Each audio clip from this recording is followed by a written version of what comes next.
Hello, and welcome to this audio journal that I call a podcast. Excuse me for a second as I just put on my seatbelt so you no longer have to ignore the beeps. Alright. Setting directions home because I'm in an area I don't exactly know my way around. But alright, cool. So, the sun is coming down, but it's not like exactly night. Like, I have to turn on my headlights, so it's not exactly night. So I don't know if you can call this a night drive ramble, but I'm saving a D&D topic for when my roommate comes on the show, and I just recorded a entry that was supposed to be a wrestling entry, but actually was a video game entry. Sorry, I saw a woman I found beautiful throwing a frisbee with her husband in the front yard, and my glare lingered a little bit longer than it should have. I don't think I really had any impure thoughts other than, like, I thought she was very beautiful. And I noticed the husband did not take kindly to my looking. So I may have to ask forgiveness from the Lord after that. But it helps me segue into the topic that I want to get into on this night drive ramble. So, what I wanted to talk about was, it is loneliness. I know there's a lot of men out there that feel lonely. They might not. There's a lot of women out there too, but specifically, I'm a man and I want to talk about male loneliness, like loneliness as in being without female companionship. So we kind of have to frame that as loneliness, because I can't comprehend female loneliness. If there is a female that would, in my life, that would like to be on the show and talk about female loneliness, I'd love to have her sit in the passenger seat as we drive around and she discuss female loneliness. But this is specifically male loneliness, meaning without female companionship. And I understand that there are homosexuals and whatnot. I don't condemn those people because, like I've said before, a man who died on the cross loves everyone and forgives everyone. So why should I condemn a single person? So in my struggles with loneliness, I have been, for lack of a better term, victimized. Now, I consider sexual assault physical assault, and murder to be the worst victimizations there are. But I was not victimized in those ways, especially murdered. I was never murdered because I'm talking to you now.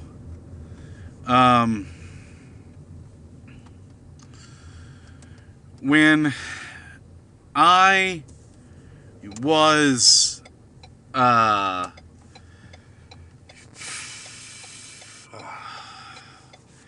this is embarrassing. I hate talking about this. When I was young, when I was a younger man, I think I was like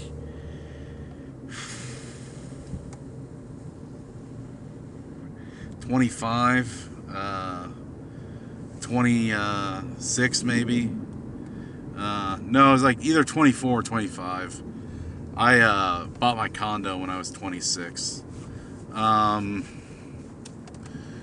When I was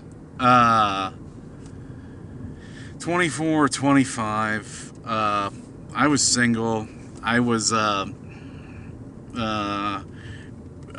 very much becoming addicted to pornography. I was very porn-brained. Like, I viewed women as fetish dispensers and sexual objects.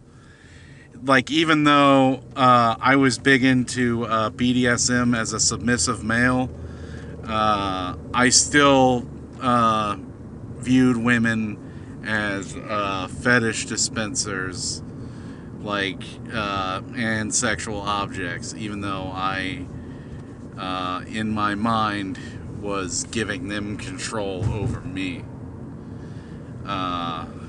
So I was so desperate, I would go on these, like, hookup sites, and I've talked about my experience on those BDSM hookup sites before in my day drive about women. I believe it's my second day drive ramble. Yeah, I think it is. So I was on one of them, and I got catfished pretty hard. It was this obviously, like, way too beautiful for someone like me, woman, talking to me on one of the fetish websites, and she was like, oh, you gotta sign up for all these accounts to talk with me, and stupidly I did it, and it caused a lot of problems. It was I did it on a credit card that my father was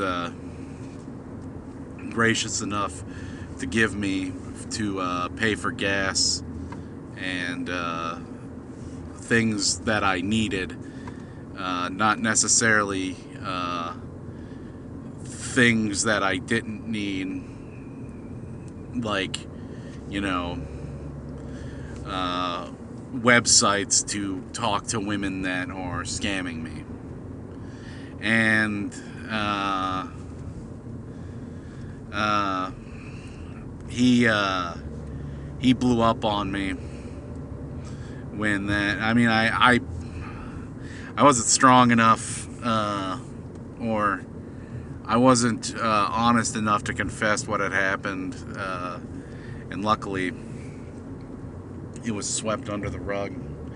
And then shortly after, I met the woman that wanted me to get a job and live on my own, and I was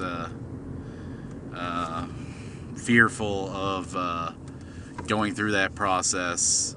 So we got into a fight, and she broke it off with me, and I ended up doing those things to try and win her back, but they, in the end, made my life better. So net positive, I guess.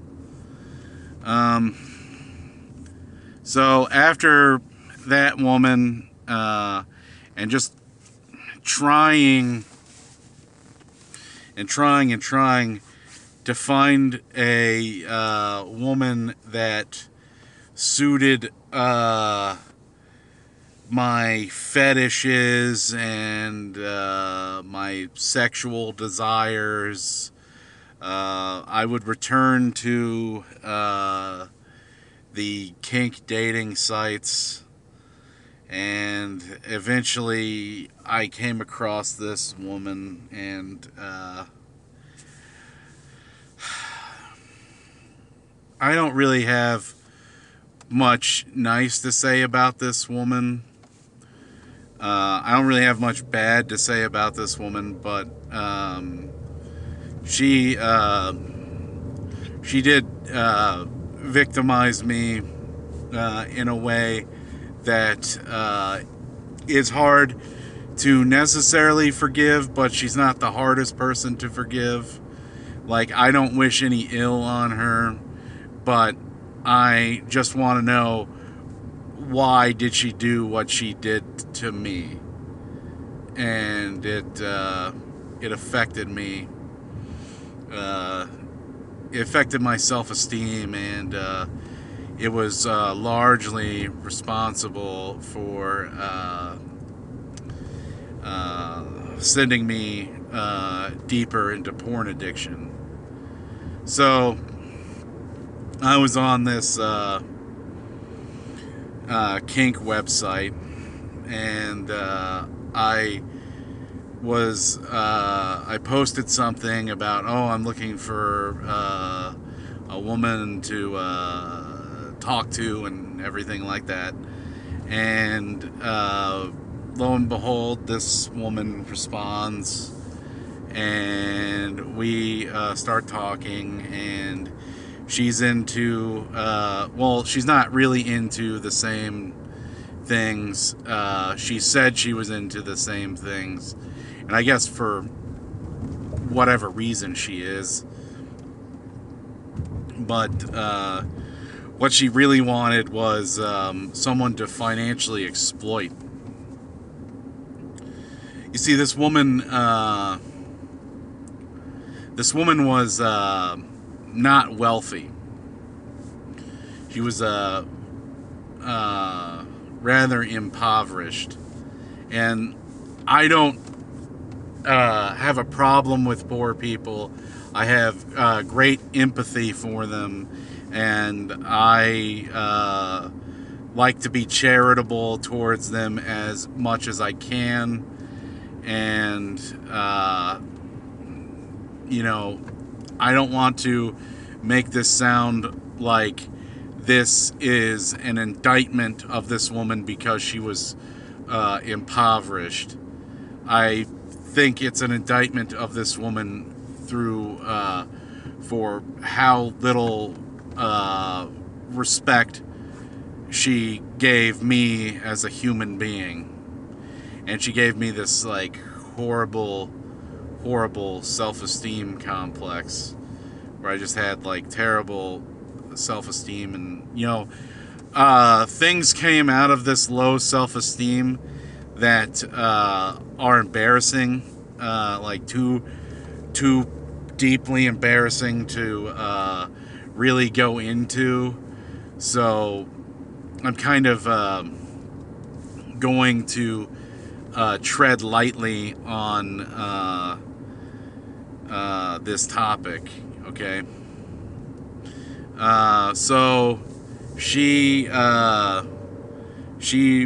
was allegedly a dominatrix, but she was actually submissive, but she believed that it was okay to be a dominatrix in order to financially exploit male submissives, which, by the way, if you are a male submissive in the kink scene, there are there's an enormous amount of women willing to do that to you.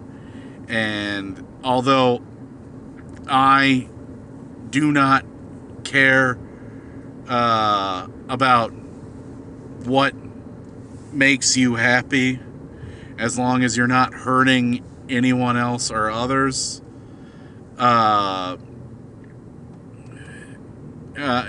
not, unless you're not hurting yourself or others, I don't care what makes you happy. But I want you to be weary of it. I would like it if you decided to not seek unconventional intimacy at like BDSM. Like, I personally have like, I don't condemn it. I have a problem with it because I feel like it's responsible in some way for my corruption and how difficult it is to for me to understand what it is to be in love and understand intimacy with a woman and all this other stuff. Like, I've never like groped a woman or whatever, but I've noticed in my past there were like subtle cues of a woman having romantic interest in me, and I was oblivious to like all of them. And I believe, I'm not going to say that I know as fact, I believe that BDSM is part of that problem, is like why those things happened. And anyways, back to the story. So she basically, for like on and off for about like 3 or so years, I want to say, she's like my dominatrix. And at the beginning, and this is like the warning signs, at the beginning she tells me that that, like, you know, that if I break the rules, I have to pay her money, or I have to buy her things, and stuff like that. And I was too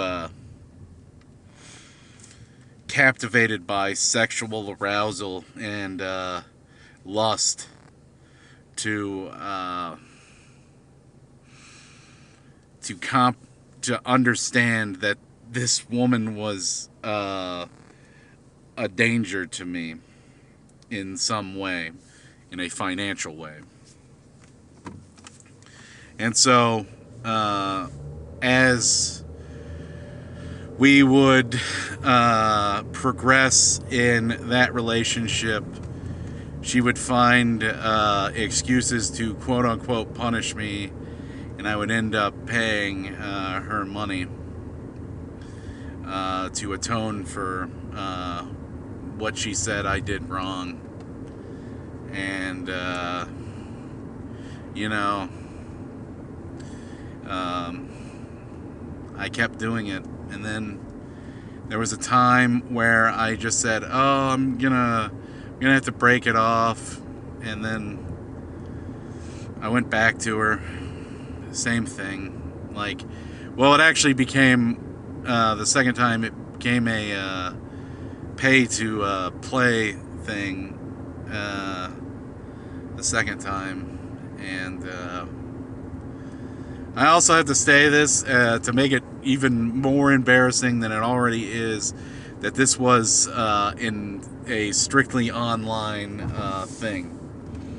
So, yeah, going to have to denigrate myself a little further by adding that caveat.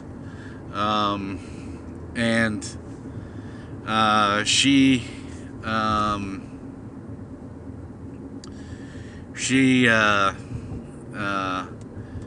like was getting like a lot of money from me, and then eventually she would also start like giving me these sob stories, and I'd foolishly give her money and whatnot. And I mean, if she was really in trouble, I don't regret giving her money, but she would just like she a bunch of times came up with an excuse that would a problem that would require me giving her money. And you know, it sucked. Then the second time I had to break it off again, because I just was just feeling a deep sense of shame in being involved in it. I also like hate to denigrate others. I was not attracted to this woman physically at all. Like, I did not find her attractive at all. And it was just pure desperation that made me want to have anything to do with her. Anyways, then a third time, third time I get with her, pathetically, she tells me she's with some other guy, and that, but the other guy is totally fine with the pay-to-play thing. And I couldn't, like, get past that. And so I ended up, I think, ghosting her or breaking it off or whatever. And then I find myself in moments of weakness trying to find her again. And like, not recently, but like about a year ago. And she looked, when I saw her, she was afflicted with things that made her more unattractive to me. Like, I don't want to condemn or say anything bad about it, and I guess I will have to pray for forgiveness for this one, but I'm not going to say what they were at the very least. But yes, she had looked even more physically unattractive, so it was easier for me to go, okay, I no longer need to seek this woman out. And I understand that's not respecting her dignity in that way, but she also didn't respect mine, so we're both in the wrong. Two wrongs don't make a right. I understand that. I'm just explaining the situation, and there's really no justification for me to go like, there's this woman's even less attractive to me, therefore I no longer care about her. I don't want this woman to die. I don't want this woman to be impoverished. I don't hate this woman. I just struggle to forgive her for what she's done, and I also blame myself for letting it happen, and blame myself for not being strong enough to walk away, and being so corrupted that I would willfully let this woman financially abuse me in such a way. And, you know, those times where she just asked for money because she needed, because she gave me the, like, sob story. If the sob story was true and whatnot, I'm glad I gave her money then. I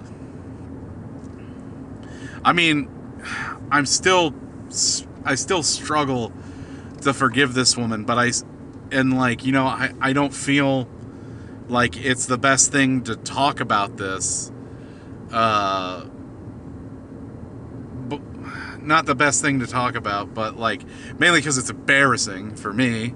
But the reason why I chose to talk about it was not to denigrate this woman, but it's to warn people that may be in that BDSM fetish world, that especially submissive people and submissive men in particular, that there are people in that world that are very, very, very, very abusive, and they should be aware of that. And let's be honest, it's very much a lifestyle of hedonism, and hedonism is all about yourself. It's all about yourself, and I think hedonism is repellent. I think people who engage in it are good people, and they're just corrupted by hedonistic desires. But I think hedonism is self-destructive, and it's a spiritual sickness. And I pray for an end to hedonism, hopefully. I mean, if you're in a loving relationship, I was about to say if you're married, if you're in a loving relationship and you love that person, and you practice BDSM in your bedroom, go for it. It's fine. It's not bad. It's only when it violates the dignity of another human being is when it upsets me. And when it victimizes someone is when it upsets me, which is the same. Victimizing someone is violating their dignity. So I didn't even need to say victimizing someone. But yes, when it, I am only standing against it when it violates someone's human dignity. Okay, that's all I want to say about that story. And I guess I kind of want to go into a palate cleanser of a more positive story, because at the end of the day drive ramble, I was somber, not a little angry, and it's making it harder for me to forgive this person, and my eventual goal is to forgive this woman.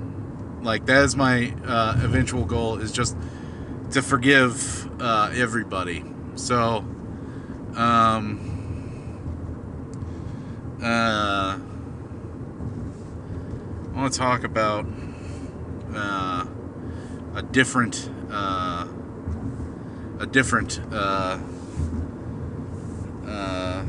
friendship, or a different topic. I guess I should move away from loneliness because no woman has exactly saved me from the loneliness that I've chosen to be the topic.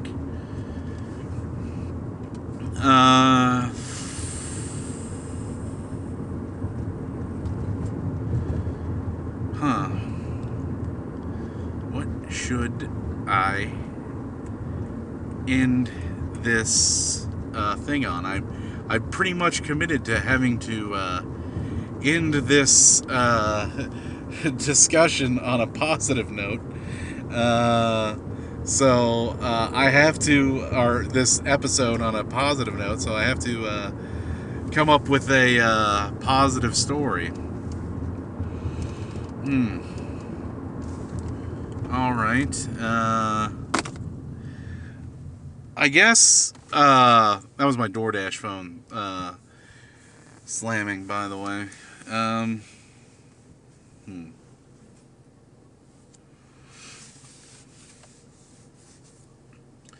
How about another story of Asian friend and I in our pot smoking days? Now, I'm not glorifying smoking pot. I don't think smoking pot is bad. I don't think marijuana is bad. I think when you, like, if you drink alcohol, you know, that's not bad. It's just when you abuse alcohol, it's bad. Like, so like if you're given painkillers for like, let's say a back injury, and you take the painkillers to help alleviate the back injury, that's not a problem. It's when you take the painkillers like every day, even when your back's not hurting, just to feel high, is when it's a problem. So you're abusing the substance. So the same thing is with weed. So I was going to save this for later, but I feel like it's fresh in my mind, so I have to go with it, and it's a bit goofy, but all right.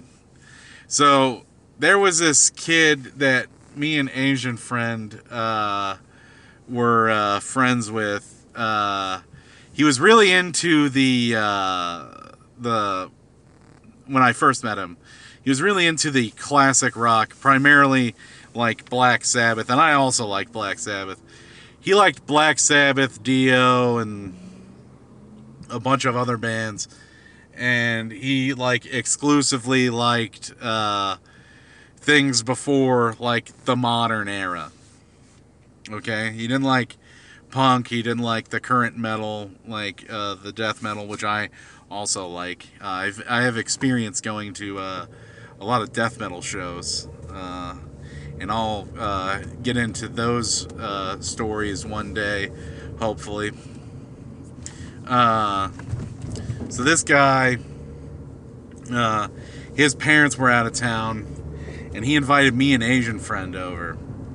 So me and Asian friend come over, and we call this other kid that I knew that sold weed at that I was going to high school with, and they came over, and they gave us like 2 or 3 pre-rolled blunts. I think they were like 2.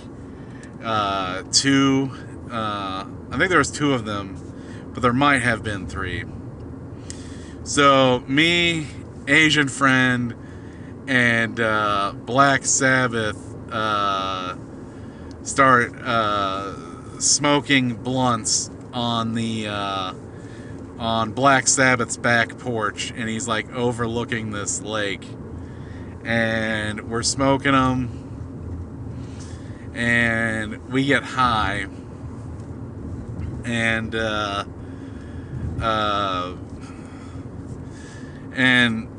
Black Sabbath had told us he had smoked weed before, but he hadn't smoked weed before. And so he started acting really, really, really bizarre.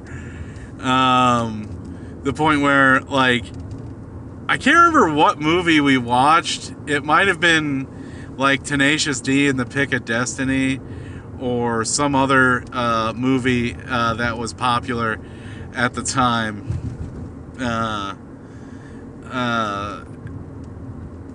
I don't know what movie it was, to be honest with you. But we watched some movie, and after we watched the movie, we smoked more weed. And we came back inside, and we were just like acting like all sorts of unhinged. And eventually, like, Black Sabbath starts touching my hair, and I have like very curly, soft hair, and he starts touching my hair, and he goes, "Night Driver, your hair, it's so soft." And then he pulls his pants down and shows us his he shows us his ass. Forgive me for swearing. And he pulls his ass out of his pants, and lo and behold, so does like Asian friend, and they keep threatening to touch me with their asses. So weird. And they keep threatening to touch me with their asses, and I fall over, and they go, "All right, we'll not touch you with, we'll stop doing this if you admit that." They told me, they said, "Night Driver, if you admit that you're this girl whose initials are GB, there's this girl at school that was like going around collecting charity. She came up to our lunch table, and she was asking for some money for charity, and I quoted Mr. Krabs from SpongeBob, and I was like, "What have children ever done for me?" And she kind of like looked at me like in a certain way, and I turned like bright red. So like the guys at the lunch table were like, "You have a crush on GB." And literally, I like do not know. I didn't know GB from Adam, so to say. And they were like, "Admit you're GB's ass slave." And I said, "All right, I'm GB's ass slave." And then we passed out, and somehow, like, for whatever reason, Asian friend wakes up at 8 a.m. and like calls his parents, and they pick him up, and he goes home. And I sleep in a bit, and then I call my dad and go home. And I'm just like sitting there going like, man, I don't want to tell my dad anything about what happened that night. Of course, I'm not going to tell my dad I smoked pot. He'd have laid the smackdown on me if I said, "Oh yeah, I smoked pot with Black Sabbath and Asian friend." he would not have liked that, because like my parents, for whatever reason, well, it's because Asian friend really did have good grades. My parents like threw all skepticism out the window if I said, "Oh, I'm hanging out with Asian friend," even though every time I hung out with Asian friend, there was some debauchery involved. Good times. I'm much happier now. I don't know if that story is that enjoyable, but it made me happy, so there's that. And once again, this isn't necessarily about me becoming rich and famous. It's about my mental health more so. And, you know, if anybody listens to it and, God willing, they find entertainment in it, I'm eternally grateful for any entertainment. I'm also grateful that when I tell the stories that I'm not exactly proud of from my life, and people hear them, that they avert doing things that I had done. Like, I'm also eternally grateful for that, because, you know, I would like it if people were closer to God and lived more wholesome lives. But if they don't come to God, but they live a better life and treat people better, I'll take that too.